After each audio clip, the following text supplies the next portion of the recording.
For 38 years, my wife Rosalind drove out to the cabin every other Friday afternoon, telling me she needed the silence to paint. I never questioned it. I was a retired civil engineer who built bridges across the Cuyahoga, and I trusted her the same way I trusted concrete to hold. I gave her my checks. I let her handle the bills. I never even knew the password to our checking account. But standing at her graveside in a cemetery just south of Cleveland, with the wind whipping through my borrowed black tie, my own son slid a pamphlet for a county-funded memory care unit into my coat pocket and told me the family had voted. I had until the end of the weekend to be out of the house I'd framed with my own 2 hands. They thought I was a sweet, dumb old man who'd cry himself to sleep in a shared room and die quietly within a year. They had no idea the brass key I found taped to the underside of her paint tray would unlock a private vault containing $34 million and a leather-bound book my wife had been writing for the last 20 years. Before I tell you how I burned their plans to the ground without raising my voice once, do me a favor and hit that subscribe button, because this story is going to take a few turns. And in the comments, tell me, have you ever been treated like furniture by your own children? Like something to be moved out so the room could be repainted? My name is Howard Brennan. I'm 71 years old. I've lived in the same suburb of Cleveland, Ohio my entire adult life. I served 2 years in the Army Corps of Engineers, came home, married the only girl I ever loved, and spent 42 years pouring concrete and reading blueprints. I paid every mortgage payment on time. I never missed a parent-teacher conference. And on a cold Tuesday morning in October, standing on the wet grass while the gravediggers waited politely 20 feet away, I learned that none of that meant a single thing to the 3 people I'd raised. The pastor had finished. The handful of friends from the engineering firm had already shaken my hand and slipped away, mumbling about traffic on I-71. I stood there alone, my hat in my hands, waiting. I was waiting for my son Douglas to walk over and put his arm around my shoulders. I was waiting for my daughter Coralie to cry into my chest the way she did when she was 9 and her hamster died. I was waiting for somebody to be a family with me. Instead, they were huddled under a single black umbrella 20 feet away, the 3 of them, Douglas, Coralie, and Douglas's wife Brittany, with their heads bent together like they were planning a hostile takeover, which, looking back, was exactly what they were doing. Brittany was talking. Douglas was nodding. Coralie was on her phone. It was Brittany who broke off and walked over to me. Her heels were sinking into the soft earth and she didn't seem to notice, or maybe she didn't care, because the ground belonged to me as far as she was concerned, and so did my discomfort. "Howard," she said. "Not Dad, not Pop. Howard. We need to talk practical for a minute." My wife had been in the ground for less than 15 minutes. "Brittany," I said. "Honey, can this wait until tomorrow? I just want to go home and sit in her chair for a while." "That's what we need to discuss," she said, and reached into her purse. She pulled out a trifold brochure, the kind they put in the lobby of the dentist's office. The cover said Maplewood Manor, Compassionate Senior Living. I recognized the place. It was on Route 14, behind the old Kmart that had been boarded up since 2019. A friend of mine from church had a sister who died there. The family said it smelled like Lysol and boiled cabbage. "What is this?" "It's a transition plan," Brittany said. Her voice had the cheerful crispness of a woman reading from a script. "Howard, let's be honest. You're 71. Your pension is what, $3,000 a month? After Medicare and the property taxes, you can't maintain that house. Rosalind handled everything. Without her, you're going to fall behind on the bills in 6 weeks. We're trying to get ahead of that." I looked at Douglas. He was 44 years old, a regional sales manager for a packaging company, and he wouldn't meet my eyes. "Doug, son, what is she talking about?" He cleared his throat. "Dad, the house is in Mom's name. You know that. She put it in a revocable trust about 3 years ago. After her diagnosis, she signed it over to the kids, to me and Coralie, to protect it." I felt the blood leave my face. The wind picked up and I could smell the wet dirt of my wife's open grave. "Protected from what?" "From medical creditors," Brittany said smoothly. "If you got sick, the state could come after the house to recover Medicaid costs." Rosalind was very careful. She wanted to make sure the kids got something. She paused, and her mouth did this thing. A tiny tightening at the corners that I would learn to recognize as her tell. Now, with everything she had to spend on her treatments at the end, the estate is, frankly, almost nothing. The house is the only real asset left. We need to liquidate. Coralie finally spoke up from behind her. She was 39, divorced twice, and chronically broke. Dad, I have Madison's college tuition due in January. Doug has the second mortgage on his place. We can't carry you and ourselves both. Carry me, I said. We've already called a realtor, Brittany said, plowing right through. She's coming Monday morning to take photos. The Maplewood Manor admission is set up for Sunday evening. They have a shared room, the cheaper tier, but it's clean. Doug will drive you over with whatever fits in 2 duffel bags. The estate sale people come Wednesday for the rest. I turned the pamphlet over in my hand. There was a photograph of 3 smiling women with white hair playing bingo. None of them looked happy. They looked tranquilized. This is my house. I framed the 2nd floor in the summer of 1981. I laid the patio stones one by one with Doug when he was 7. It's just a house, Howard, Brittany said, and it's in the trust. You have no legal claim to it. We're being more than generous. Maplewood is $200 a month out of pocket after your Medicare supplement. We're not throwing you on the street. We're being responsible. I looked past her at my children, my son, my daughter, the 2 human beings I had loved more than my own breathing for 4 decades. They wouldn't look at me. They were studying the headstones of strangers. Rosalind wouldn't want this, I said quietly. Rosalind isn't here, Brittany said. She turned on her heel. Douglas mumbled something that might have been, sorry, Dad, but might have been a cough. Coralie gave me a quick, jerky hug that smelled like vape pen and dry shampoo, and then they were gone, walking back to Doug's leased SUV with their black umbrella, leaving me alone in the rain over my wife's body. I stood there a long time. I'd parked half a mile away and walked over because I wanted the air. Now the walk back felt like a sentence.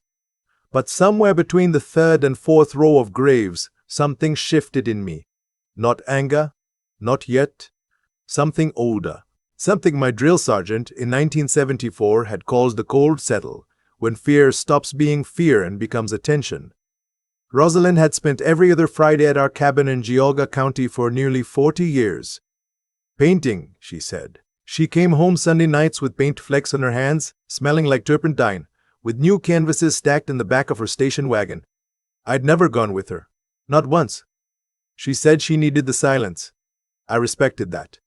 A man learns early that you don't crowd a woman's quiet, but she had also kept a single drawer in the kitchen locked, the little one above the silverware. For 38 years. I'd asked about it exactly once around 1987, and she'd laugh and said it was where she kept her diary and her bad poetry, and that no respectable husband would ever try to look. I'd laughed too, and I'd never asked again. I drove home in a borrowed funeral suit, and I thought about that drawer the whole way. The driveway was full when I pulled up. Doug's SUV. Coralie's beat-up Hyundai.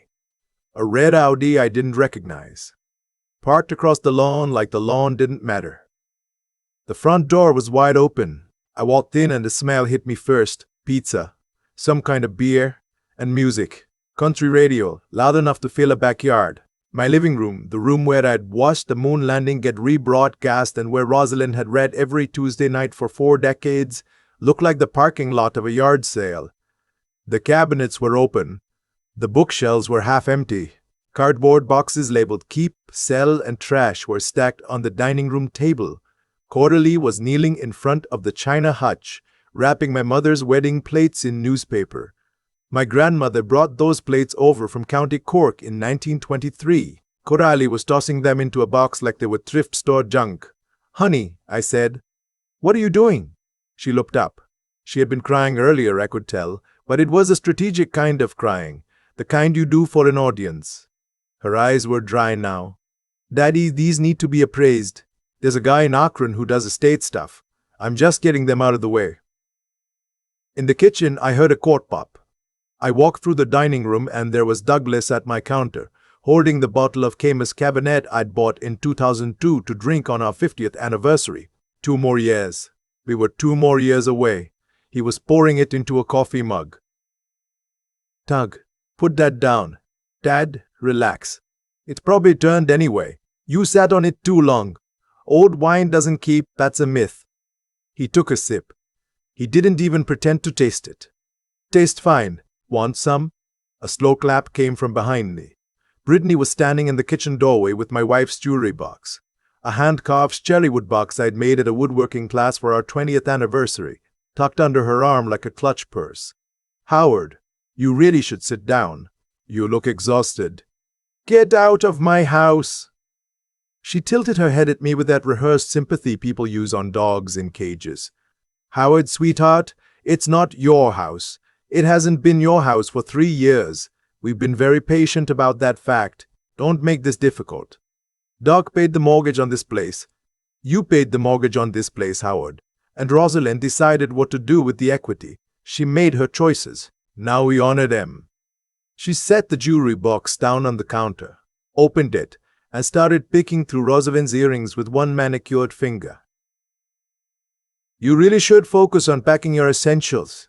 Sentimental items are fine, but Maplewood has limited storage. I felt my hand tighten around the wet brochure I was still holding. Where's the deed? Excuse me? The deed to the house. The trust paperwork. I'd like to see it. Brittany's mouth did the tightening thing again. Howard, we don't need to do this tonight. You're emotional. Show me the paperwork. It's at the attorney's office. We can have him email it to you next week, after you're settled. I turned around and walked out of my own kitchen, past my son drinking my anniversary wine, past my daughter wrapping my mother's plates, and down the hallway to the small back bedroom my wife had used as her studio. I went in and I shut the door, and I locked it. The lock was a flimsy push-button thing I'd installed in 1985 because Rosalind wanted privacy when she painted. It wouldn't stop anybody who was serious. But for tonight, with all 3 of them too busy looting to come knock, it was enough. I sat down on her stool. I looked around. The studio still smelled like her. Linseed oil, lavender hand cream, the particular dust of old canvas. Her unfinished painting was on the easel, a watercolor of the cabin's back porch in autumn. She'd been working on it the week before her stroke. I sat there for I don't know how long, and then I started to look. Not for treasure, for truth.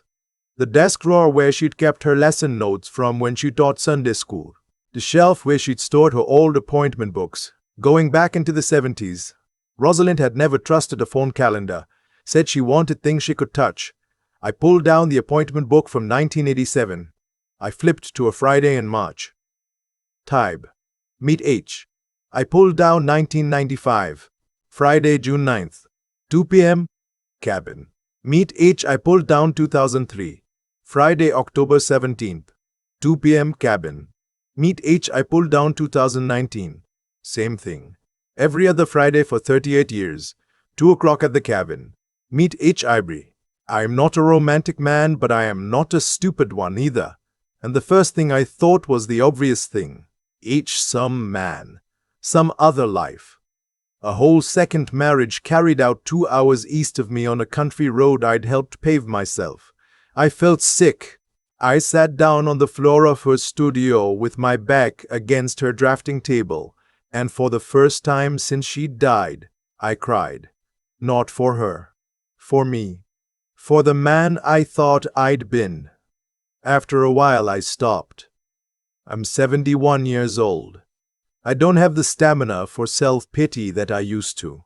I got up and I started looking again, this time with the cold settled back in my chest. Her paint tray was an old wooden thing, hand-built, that she'd had since art school. I picked it up to move it, and I felt something underneath. Tape. Old masking tape, brittle and yellow. I turned the tray over. Taped to the underside of the paint tray was a small brass key, heavy, old. The kind of key with deep teeth that operates a serious lock. Stamped into one side was a number, 218. On the other side, faded almost to nothing, was the embossed logo of a bank I knew by name but had never set foot in. Lakefront Heritage Trust. Their main branch was in downtown Cleveland, in a granite building older than my grandfather. I sat there with that key in my palm. It was warm from where it had been pressed against the wood for who knows how long. H. Heritage. Lakefront Heritage Trust. H wasn't a man. H was a building. I didn't sleep that night.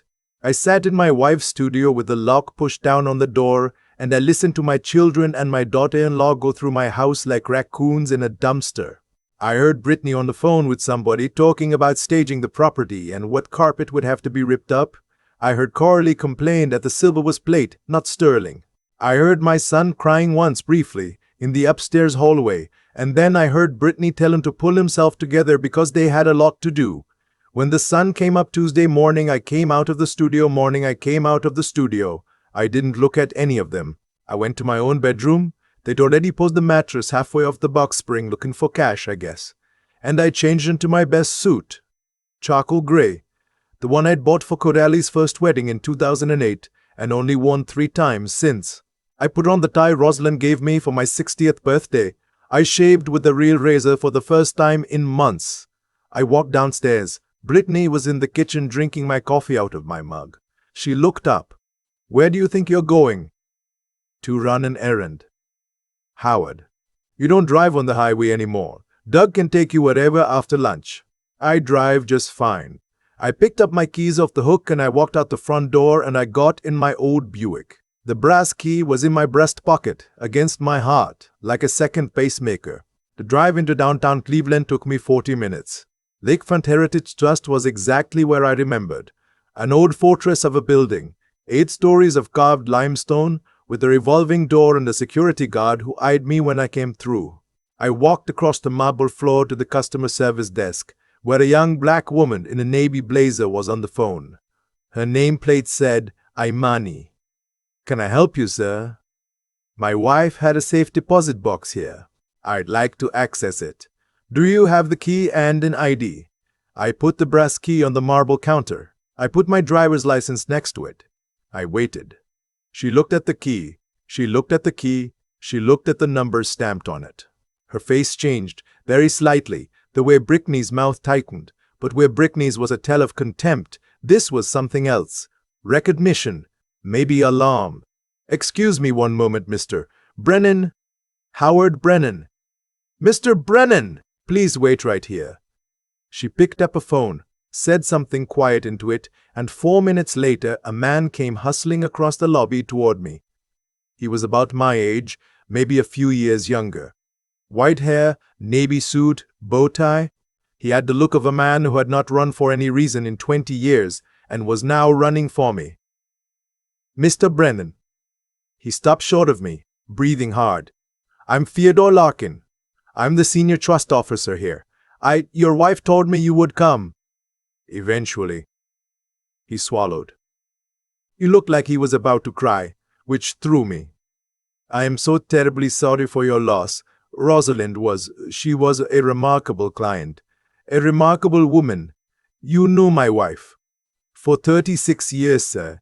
Every other Friday at 2 o'clock, we had tea. She brought shortbread the first Friday of every month." I stared at him. "Mr. Brennan, would you come with me, please? There's a great deal we need to discuss, and the lobby is not the place." He led me through a coded door, down a carpeted hallway, past a row of glass-walled offices where men and women in good suits looked up at us as we passed. He took me to a private elevator. He swiped a card. We went down 2 floors below ground level, into a vault room I would not have believed existed in Cleveland, Ohio. Stainless steel walls, a single oak table, 2 leather chairs, a wall of safe deposit boxes, but only on one side, and the boxes were enormous, the size of small refrigerators. "This is our private client floor," Larkin said. "Your wife was one of 43 legacy clients we serve here." He walked to box 218. He used his master key and my brass key together, and the heavy drawer slid out of the wall. It took him both hands to carry it to the table. He set it down and stepped back. "I'll wait in the hall, Mr. Brennan. Take all the time you need." He left. The vault door sighed shut behind him. I was alone with my white secret. I opened the lid. There was no other man's photograph. No love letters. No second life. There was paper. Stacks and stacks and stacks of paper, sleeved in clear plastic, organized with color-coded tabs. Stock certificates. Bond certificates. A real estate deed for a commercial building on West 6th Street, downtown. Another deed for a strip of farmland in Lake County. A folder marked 401k, Auto Elever, Ostschwab. A folder marked New Nepal bonds. A folder marked Dividend Porogim, Blue Chepin, and on top of all of it, a single sheet of paper with a date from 3 weeks earlier and a number printed in Rosalind's careful handwriting at the bottom. Total estate valuation as of October 1, $24,180,000. I read it 3 times. I made my fingers touch the number to make sure it was real. $34 million. I sat down. I sat down hard. Then I saw the leather book at the bottom of the box. Black, worn about the size of a Bible. I lifted it out. The cover was soft with use. I opened it. The first page, in my wife's handwriting, for Howard. When the time comes, and it will, this is the truth about our children.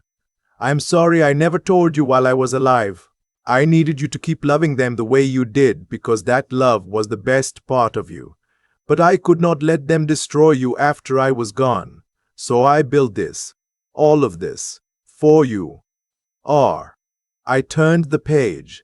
The first entry was dated August 1998. Doug, age 19. Drug possession arrest, Cuyahoga County. Paid $14,000 for private attorney to plead down to disorderly conduct. Howard told father and son fishing weekend was bonding trip. I stared at the entry. I remembered that fishing weekend. Doug had been quiet the whole time. I thought he was growing up. Next entry, February 2003. Corelli, age 22. Pregnancy termination. $1,800. Boyfriend unknown. Howard told daughter had appendicitis. October 2007. Doug, age 28. DUI with property damage. Settled with homeowner directly, $42,000. Paid attorney $9,000. Howard told insurance covered it. Page after page. I sat in that vault and I read for 45 minutes. My wife had documented every single bailout, every secret payment, every mess she had cleaned up while I was at the engineering firm pulling double shifts to pay for the family she was quietly saving from itself. The total at the bottom of the last page, written 3 weeks before she died, total disbursements to children, 1998 to 3/8/25, $687,400. The last line in the book, in fresh blue ink, was a question to me. Howard, I beg you, don't bail them out anymore. They will only learn if they fall. R. I closed the book. My hands were shaking, but it wasn't grief anymore. Grief was over. Grief had been replaced by something much more useful. I stood up. I knocked on the vault door. Mr. Larkin came back in. Mr. Larkin, I need to speak with an attorney. A good one. Today. Your wife retained one. Today. Your wife retained one. He's expecting your call. His name is Saul Petrosian. His office is across the street. He hesitated. Mr. Brennan, there's one more thing your wife wanted me to tell you when you came. She said you'd want to know that she loved you.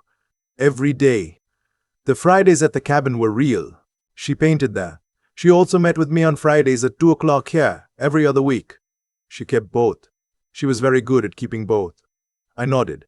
I didn't trust my voice. I walked out of that vault and across West 6th Street, and I sat down and saw Petrosian's office, and over the next 2 hours I told him everything. About the funeral. About Brittany. About the Maplewood Manor pamphlet. About the wine and the plates in the locked drawer. I gave him the black book. I gave him the number on the sheet of paper. When I was done, Saul Petrosian, a small man in his 60s with eyebrows like 2 gray caterpillars, took off his glasses and cleaned them with a handkerchief. Mr. Brennan, your wife came to see me 4 years ago. We have prepared very carefully for this exact conversation.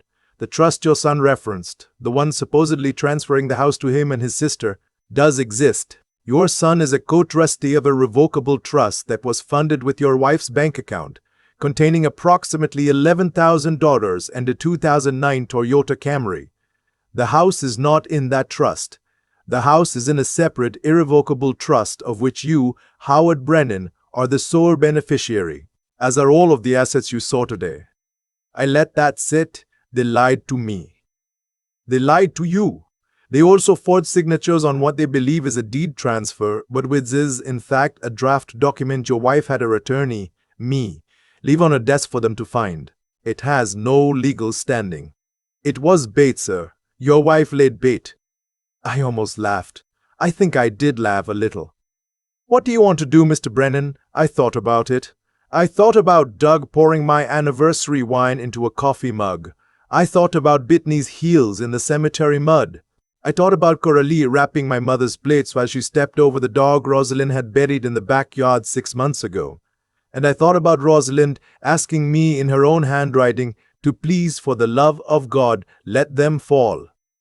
Mr. Petrosian, I want them out of the house by Friday. I want every dollar in that ledger called in as a loan with interest. I want my son's wife's name pulled into discovery from mortgage fraud given the forged document. And I want it all done quietly, without me ever raising my voice.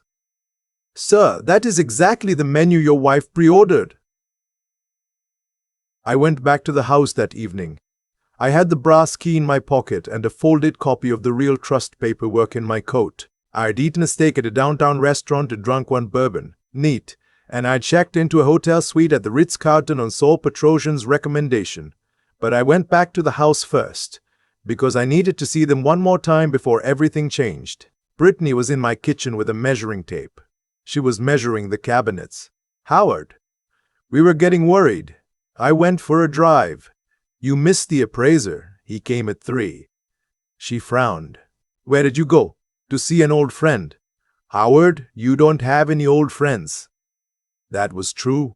I'd outlived most of them. But it was the way she said it that I want you to understand. Not cruel, just tired. Like I was a chore she was almost done with.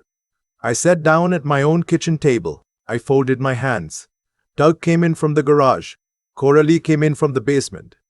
They all stood there looking at me like I was a small problem. They could finish before bedtime if they hustled. I want to talk about Sunday, I said. What about it? Brittany said. You're going to drive me to Maplewood Manor with my 2 duffel bags. Coralie softened a little. I think she'd been worried I was going to cry. Daddy, it's going to be okay. We'll come visit. I promise. I just want you all to know that I understand, I said. I'm an old man. The house is too much. The bills are too much. Your mother handled everything. I appreciate you stepping in. Brittany nodded slowly. The tightness at the corners of her mouth relaxed. She thought she'd won. Doug, I said, I'd like a glass of that wine, the one you opened yesterday. Doug looked guilty for half a second. Then he poured me a glass of my own wine in my own kitchen and handed it to me, and I drank it. It was vinegar. He'd been right about that. 45 years was too long. I went to bed in my own bed, which they'd put back together hastily, and I slept the deepest sleep I had slept in 2 years. Friday morning, Saul Petrosian filed papers in 3 different courts. By 10 a.m., the local sheriff was at my front door with an eviction notice for Douglas Brennan, Brittany Brennan, and Coralie Brennan Hofstetler. Failure to vacate within 72 hours would result in forcible removal and impoundment of personal property. By noon, my son's joint checking account with his wife was frozen, pending a fraud investigation related to the forged trust documents. By 2 p.m., my daughter received a certified letter informing her that an outstanding loan of $46,200 from the estate of Rosalind Brennan was being called in, due in full within 30 days, with interest at the federal funds rate. I was not at the house when any of this happened. I was at the cabin in Geauga County. I drove out there alone. I unlocked the door for the first time in my life. I walked through the rooms my wife had painted in for 40 years. There were canvases stacked everywhere. Beautiful ones. Watercolors of the back porch in every season. Oil paintings of my face. I didn't know she'd painted my face. There were hundreds of them. She'd never shown me. She'd been waiting, I think, for me to ask. and I'd never asked, because I didn't want to crowd her quiet. I sat on the back porch that she had painted 10,000 times, and I drank coffee, and I missed my wife in a way that had nothing to do with money or revenge or children. I missed her because she was the smartest person I had ever known, and I had not deserved her. My phone rang at 4 p.m. It was Doug. I let it go to voicemail. He called 9 more times that afternoon. The voicemails went from confused to angry to pleading to crying. Coralie called too. Brittany called from a number I didn't recognize, probably her sister's because hers was tied to the frozen account. I listened to all of them sitting on that porch at sunset. None of them apologized for the cemetery. None of them apologized for the wine. None of them apologized for the brochure. They just wanted to know what was happening to their money. I drove back into Cleveland Sunday night and checked into the Ritz.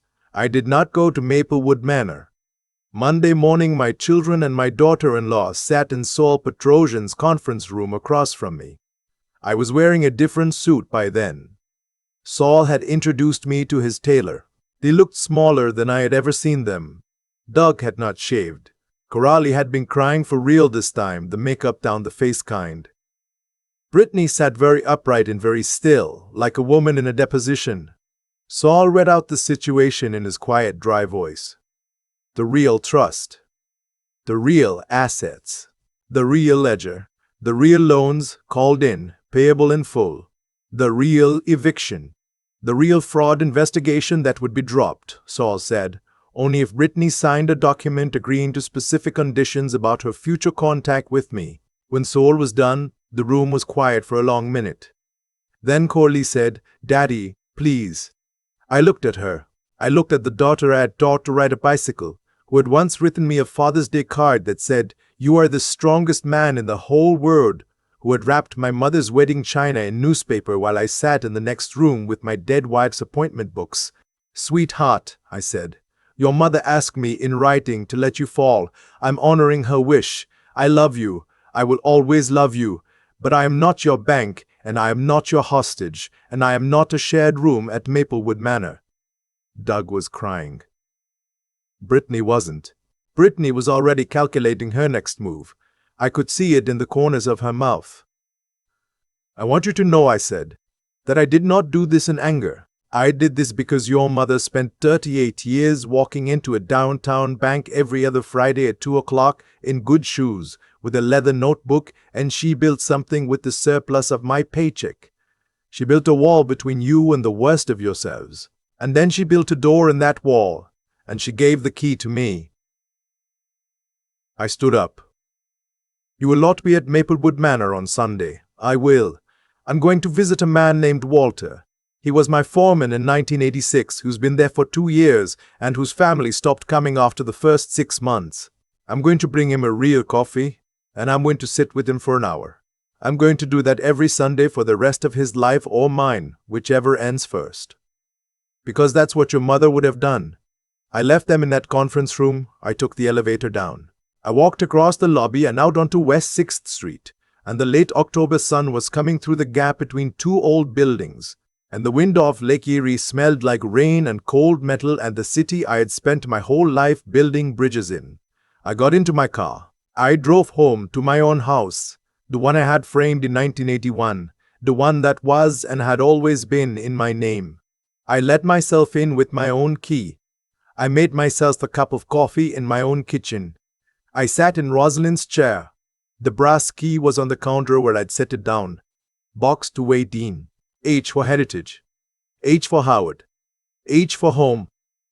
The first thing I did, the very first thing, was call Saul Petrosian and ask him to set up a foundation in my wife's name. Scholarships for women returning to college after raising children. Rosalind had wanted to finish her art degree. She never did. She'd been too busy holding our family together with both hands. I called it the Rosalind Brennan Second Chance Fund. We started with $3 million. It runs to this day. If you've made it this far, then you understand what this story is really about. It's not about the money. The money was just the tool my wife left me. It's about what people show you about themselves when they think you're already dead and what you owe yourself to do about it after.